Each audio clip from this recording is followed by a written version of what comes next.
everybody. Today we're going to be talking about EMDR therapy, and I'm super excited to talk about this topic today because this is something that I believe in a lot. It is something that has been helping me a lot. I've been doing it for probably about 6 months, maybe a little bit less. But if you have heard of EMDR therapy, or if you're thinking about trying it, or if you've never heard about it before, this is going to be the video for you if you want more information on this topic. So I will have my sources linked down below so you can go read them for yourself. I definitely suggest reading them because they're very interesting. So first we're going to start off with, what does EMDR stand for? And I'm going to be reading off of my laptop over here a little bit of this, so if you see me looking to the side, it is just me reading off of there so I can make sure I get my information correct for you guys. It is eye movement desensitization and reprocessing therapy. If anybody asks me, I'm gonna say, I don't know, you're gonna have to look it up because I cannot keep that in my head. But I always know it's eye movement something. Now, if you struggle with trauma or PTSD, or I'm gonna go through a list too on the other things that it can help as well, but specifically trauma and PTSD are at the top of that list for what it will focus on, for who it can help the most, because that is what EMDR is made to fix. So when you are in your REM sleep cycle, your eyes move back and forth. And that is kind of a way that your brain processes information while you're sleeping in a less triggering way because you're asleep and it's kind of just, I don't know, going through the filing cabinets back there or something, being like, okay, here, well, like, organize these in this way and this way. Okay. So when you have a traumatic experience, your brain does not categorize it in the same way that it does for regular memories. And when you have PTSD, it's like you're reliving that one experience or those few experiences, and your brain can start linking things together when something similar happens.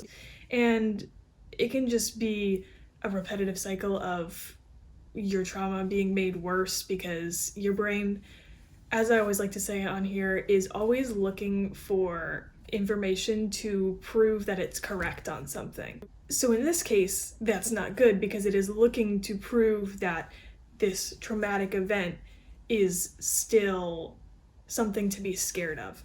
So as I was saying, when a traumatic event happens, it is almost like a wound, like an unhealed wound that's in your brain, and it just doesn't heal because your brain doesn't know how to process it.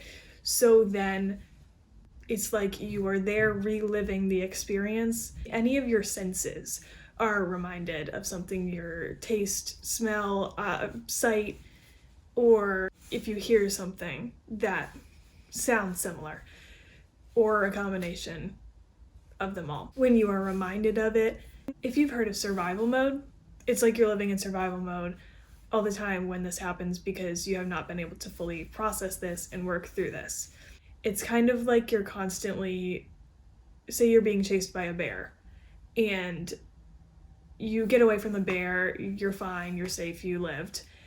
Except in your brain, it didn't process that information because it didn't know how to process it the correct way. So whenever you are reminded of that experience or think about that experience, you are like you are living in that moment again, being chased by the bear. So the goal of EMDR therapy is to be able to get your mind to correctly process these memories and recategorize them in the correct way. Put them into memories the way they should have been put if they hadn't been traumatic. So it will heal those wounds, the unhealed wounds that you have, so that you can stop being tormented by these things and reliving them every time they happen. So let's get a little more into the information of EMDR now that we've covered this first part. Now, the way they do the rapid eye movement type thing, which is not always just eye movements, I'll explain. There's different ways your therapist could do this for you. I know some therapists will move their finger across and you're supposed to follow it with your eyes as you're going through this reprocessing. It can also be a light, like a laser. I don't know much about that one. I just know that one's a thing.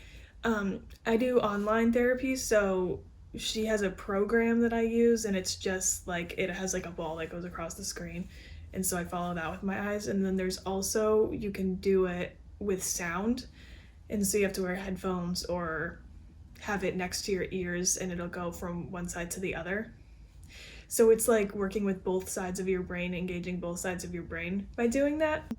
And there might be one more way to do it, I think with textile something. I read that on the website, but I don't really know what that means, so that's another option, I guess. But you can also mix the looking at the thing going across the screen with the sound. That was too distracting for me, honestly. I just like the eye one that goes across the screen. But yeah, so there's a lot of options with that. I also want to say that I have seen a lot of people talking about EMDR therapy. I've heard a lot of good things about it, a lot of success stories about it, and that's why I really wanted to try it, because it sounded different to me. So let me just say, if talk therapy is not really working for you, if you tried it before and it just kind of seemed like it wasn't doing anything for you, EMDR might be the thing for you that can change it, because I had 2 different therapists that were talk therapy, and it really didn't get me anywhere. It didn't help me improve really in any way. All the improving I did was kind of on my own until I started EMDR therapy, and that was so much different because I was able to get these traumatic experiences and put them into memory so they're not constantly bothering me, as it's supposed to do, and it did exactly that. And I did believe it was going to work, but it worked so much better than I could have ever thought. And I am going to do 2 different videos on my exact experiences for 2 topics, for my PTSD and one of my phobias that I have, or my only phobia that I have actually. But that's gonna make this video way too long if I add both of them, so we're just gonna make separate videos for that. So if you're interested in seeing those 2, I will have those posted within the next few weeks probably. Now, the person that actually invented this thing, or it was actually by accident, apparently, it was Dr. Francine Shapiro, and she found out that the movement of the eyes while reprocessing trauma or thinking about a traumatic event actually made it so it was more calming and less traumatic to bring up in the mind as a regular thought about it. She was walking through a park and she was looking from side to side, scanning her surroundings, and she found that that actually worked really well. And this is a newer thing. I have to look right now. They said it was 1989 that they did the first clinical trial for this, and so I guess it's newer, but I feel like that's kind of been going on for a long time now, and there's a lot of good evidence on how this has been effective for people. So I'm going to read the quote from this website. Eye movements can reduce the intensity of disturbing thoughts. She noted that her stress reactions diminished as her eyes swept back and forth across the park, as I said for that one. So I just think that's pretty interesting how she found that out. Like, I always think, how do these people find this out in the first place? Was it just like based off the scientific research about like REM sleep? But no, I think this is pretty interesting actually. So like I said, the purpose is to reprogram your mind, put it in the correct category, but it's also to change this original thought and this original negative experience. And I'm going to explain how you do that later on. We're going to go through the steps of how the therapy works. There's 8 steps, but I'm going to keep in order of my notes so that I don't miss anything, because I already have not been keeping up to my notes, but that's fine. So how it works when you're in one of these therapy sessions is you're going to recall the negative experience, and in talk therapy you really get down like deep in depth of these things that happen, and you're kind of like talking your way through this. But this one, you're watching the thing go across the screen or listening to the sound, and you are thinking of a specific image or event or whatever the trigger is. You can pick different ones if there's multiple. You focus on one at a time, and you work your way through the trauma of that event, letting the therapist know periodically what you're experiencing. When they'll stop at a certain amount of time, it's usually like 30 seconds to a minute of going back and forth with your eyes, and then they'll stop you and they'll ask you like, what are you thinking, like what's going on. So it's not just you talking through it the entire time. You pause so you can give the therapist the information and recognize what you're seeing and what you're thinking, and then continue back. And I noticed that every time I would process each of the things, it would be just putting them right into a memory rather than just back to what it was with the traumatic event. So EMDR can also help with things that you've repressed. So if there's certain areas, maybe your childhood or just a more recent event of when this traumatic thing happened that you really can't even remember, EMDR can help you remember it, or it can help you kind of work through the things around it. I'm not exactly sure how it can help you work through it if you don't remember it, but I do think that it like brings it to the surface and you are able to remember it. That's how it worked for some of the things that I had noticed that I had repressed, because I was like, oh, I forgot that happened. So it kind of like resurfaces things, and so you're able to work through them, and so they're not like hiding in the subconscious, and then you're being reminded by them subconsciously when you have a certain smell that reminds you of something and you're like, why do I feel like I'm gonna have a panic attack right now? Like, that's not fun. Like, EMDR really made such a difference for me. Sorry if you can hear this like making noise. I hope it's not coming out as loud on the video that it is in my ears. Okay. So the next one, more about kind of like what the eye movements can do. I like this analogy that they had. When your eyes are moving in that way, it allows less associated anxiety with the event.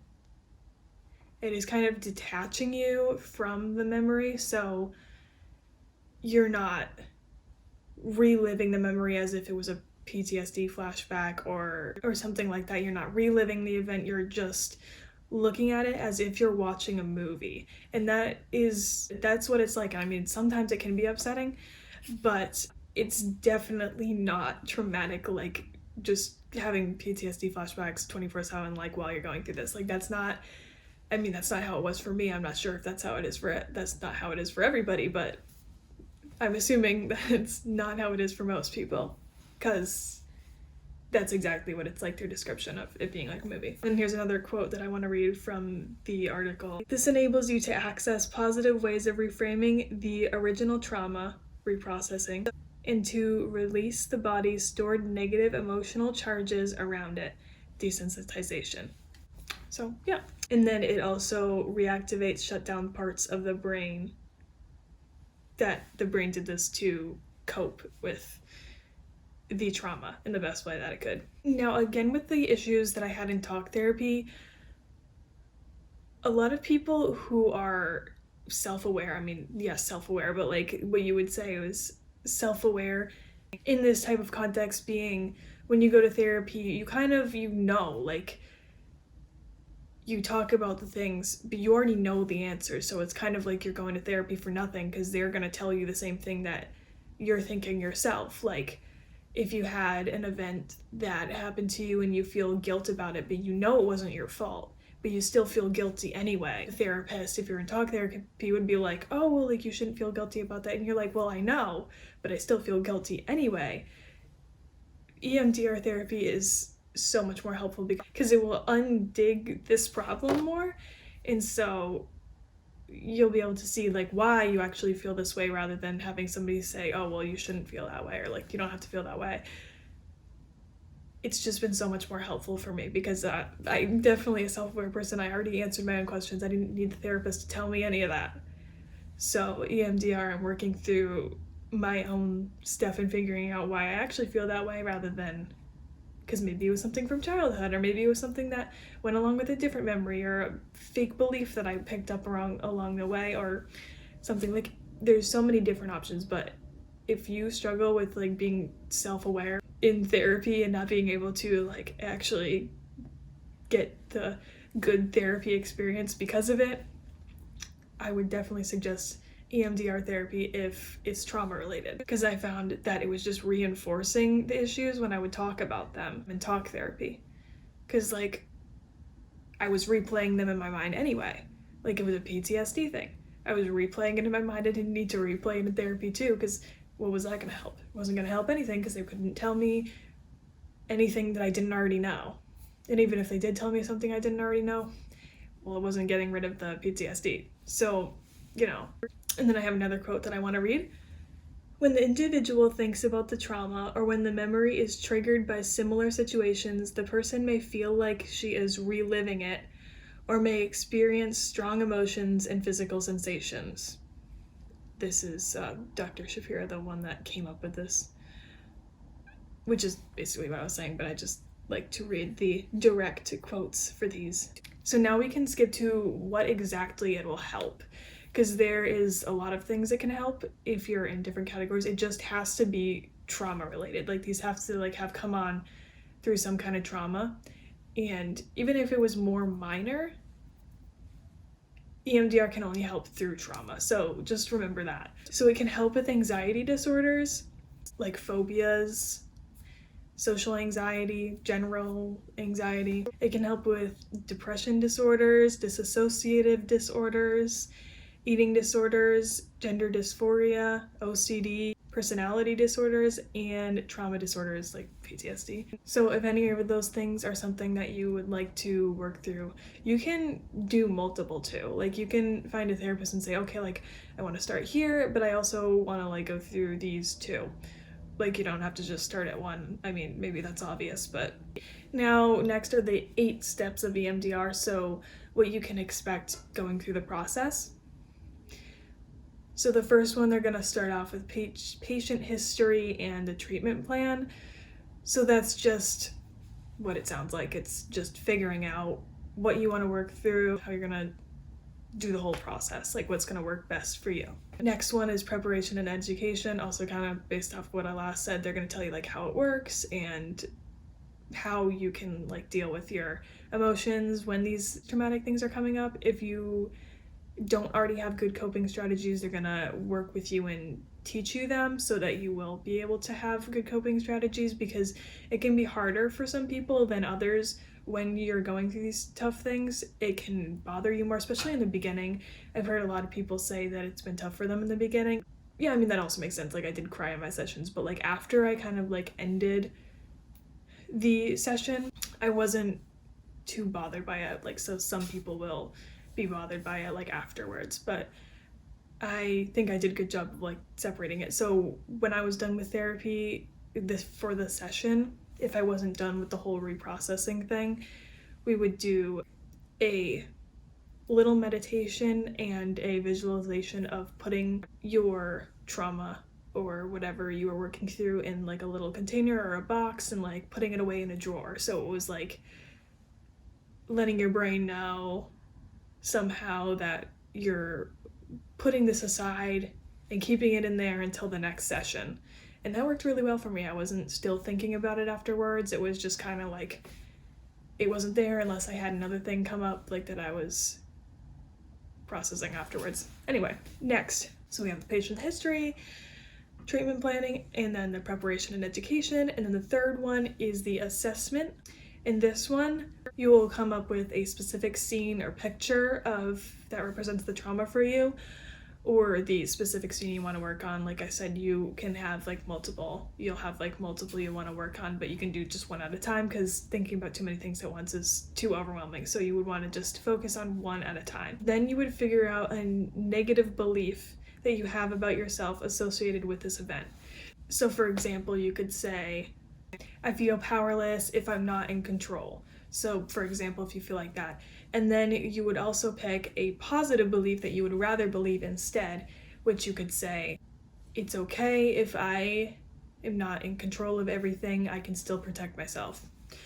Something like that. And the therapist can help you too. Like my therapist has an entire list of all these things, and if I say, I don't know, man, she'll just pull up the list and help me, or she'll give me a suggestion. Because sometimes like I have no idea. So it's not like you're on your own. Like at first when they described EMDR therapy, I was like, well, it kind of feels like I'm on my own. But like, it's not the therapist's job kind of to tell you what they think. It's just like, you're working through this. You don't need the validation of other people. You need to work through it yourself without the opinions of others, unless you specifically ask for it or whatever. Maybe your therapist is different. I don't know. I think all therapists are different, obviously, but the next one is the desensitization and reprocessing, which is you actually working through them, you looking at the eye movement thingy or whatever, and working through the stuff. The fifth one, the last one is the fourth one, this is the fifth one, which is installation, which is focusing on positive beliefs to replace the negative. So basically what I was telling you before, when you pick your negative belief that you feel about it and then pick the positive ones that you want to feel instead. So after you work through all of the negative stuff, which this is, for me, it's not every session with the positive stuff. It's like way at the end when you're really done, like with the reprocessing. I'll talk about the timeline after I'm done with this list. But you'll be focusing on the positive and how you can incorporate the positive into your life and how you can like deal with it in the real world, which is one of these next ones too. They're kind of like, they kind of just all work together, you know? Next one is body scan, looking for any tension that's in the body. So my therapist will tell me to just close my eyes and feel if there's any tension that I feel in my body, like any tightness, any other sensations that I feel in my body in any certain area. She'll do this before I start too, so I can like tell where I feel it in the body first, so you can see the progress. So your therapist will be paying attention to your progress, where you feel the sensations in your body, and how they dissipate. My therapist also asks me to rate how I feel about the trauma on a scale from either 1 to 10 or 1 to 7, and then also how true the positive and negative beliefs feel too. She'll have me rate those ones too, not every session for those ones, but it's just like to track your progress a little bit easier so it doesn't kind of get lost in the mix. And so when I be working through them, it's kind of hard to tell if you're not keeping up with the numbers, because if you're not, like, it really does change them into memories, and it starts working like pretty fast too. So when you're working through them, it may feel like, oh, I don't really know where I am on that. So that's because you're like, now I feel like that's gone, but I don't know. I feel like I should feel like a higher number, but I guess not. I don't know. It's just like complicated. So when they bring like the numbers into it, and you can kind of tell where you were last time, where you are now, if you feel like any worse or any better, you can tell by the numbers. It's like you'll understand fully if you're doing it. Next one is closure and stabilization, helping you relax and calm down after the session and for the time in between, which is, again, like I already did say, with the little meditation and the putting the thing in the box and putting it in a drawer, so that you're not just like keeping it active in your mind. And then the 8th one is reevaluation and continuing care. So determine if you need additional sessions and to help you prepare for what you might experience in the future. Like if something similar was to happen that was similar to the traumatic event, how you would want to react, how you would react, and just like how to be prepared for that, just in case, so it doesn't like turn into a whole traumatic thing again, you know? So now you know how to deal with it this time. And yeah, I just do remote sessions, and at first I thought like that might not be a good idea, but if you're on the fence about it and you don't really have anybody near you that can do in person, or you're debating whether to do in person or online, I think the online one works just fine. As someone who was like very strict on, I need an in-person thing or it's not gonna work, I think that the online ones are really good because I can do it in my own house, and I'm not like in an unfamiliar space, and then I don't have to like deal with like driving home afterwards or whatever. Like it's just I'm in my own space and I can feel calm in my own area. So I find that it's perfectly effective for me here. Like it hasn't taken anything away from it being on the computer. So if you're also thinking about doing it in person or on the computer, I really don't think it matters. Like just think what works for you, see what's available for you, and if only one option is available for you, take whatever option that is. it was fine for me. It would be fine either way for me, honestly. But it's actually more convenient to have it online. So next section I have is why you should choose EMDR therapy. If anything else was not already convincing enough, studies have found it effective, obviously. EMDR therapy is found to work a lot faster than other therapy, which I have definitely found is the case because other therapy didn't even work really for me at all, so it is definitely a lot faster.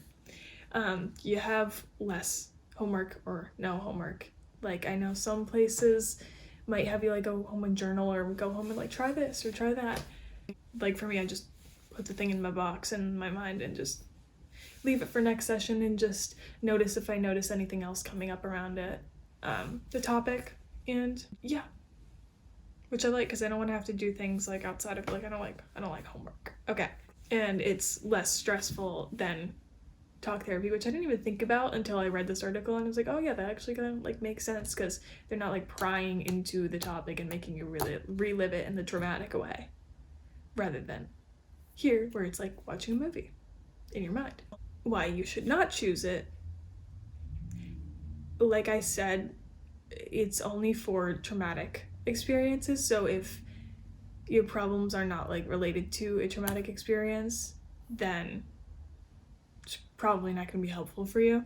And if you're not sure, you could always like talk to a therapist about it. Like I know you can even just send an email to a random one and talk about that to them. There's like that Psychology Today, I think, website, and you can just email them. So like if you find somebody that you want to use as a therapist, or if you just want to ask the questions, like you can just email a therapist and ask. Like I'm sure they won't mind, because it's better to ask an actual therapist than to just look it up online and not really know what you're looking up, you know, because Google's not always going to help you all the way.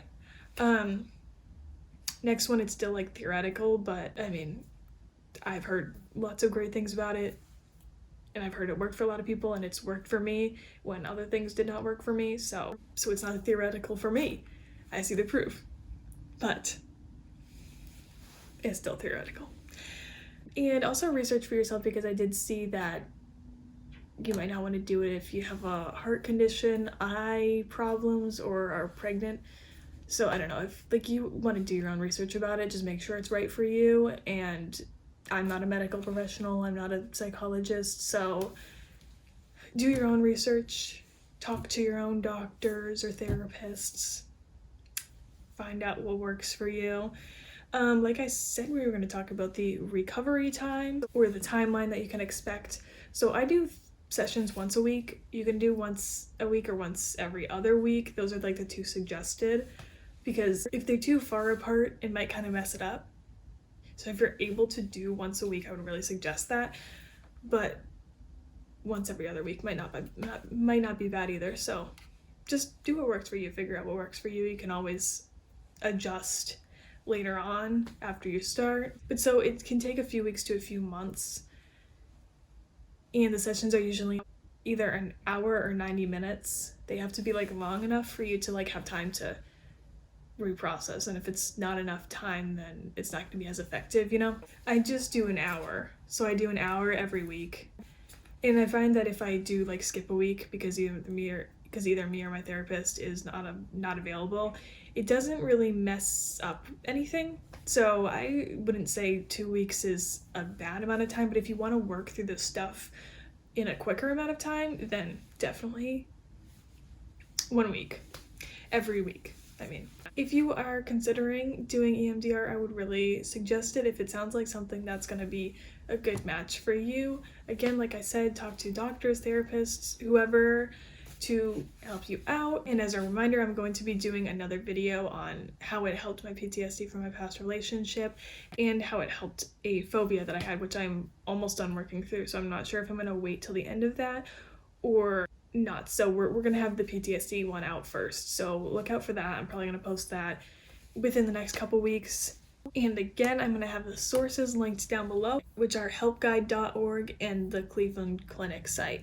So those are gonna be linked down below. I actually really suggest that you read those, because even though I covered a lot of the information on there, I think it's really interesting to like read for yourself.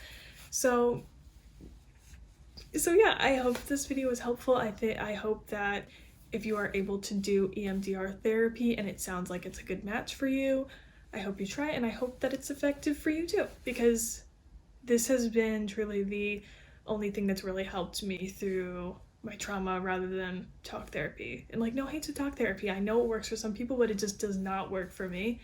And yeah, I also have OCD. And I'm also going to try to do the OCD stuff because I actually, before reading this article, I did not know that it can help with specifically OCD too. So maybe we can target that as well. But anyway, thank you for watching this video. I hope it was helpful, and let me know if you have any questions down below. I can answer any questions, any other video suggestions that you may have, and don't forget to like this video if you enjoyed it and subscribe to my channel. I post all types of things like self-improvement content, mindset shift stuff, things like this, and I'm going to be posting more stuff in the health related field, like the holistic health. Again, I'm not a medical professional. I just enjoy doing research like this and sharing what I find with you guys because it's fun for me. And this is my first like little like research thing. So I'm like, after I tried it, I was like, we're gonna have to continue with this because this is like fun. So we're gonna have more about that. So if there's anything you'd like to hear on that end too, let me know if that's something that you're interested in. So thank you, and I hope you have a great day. Bye.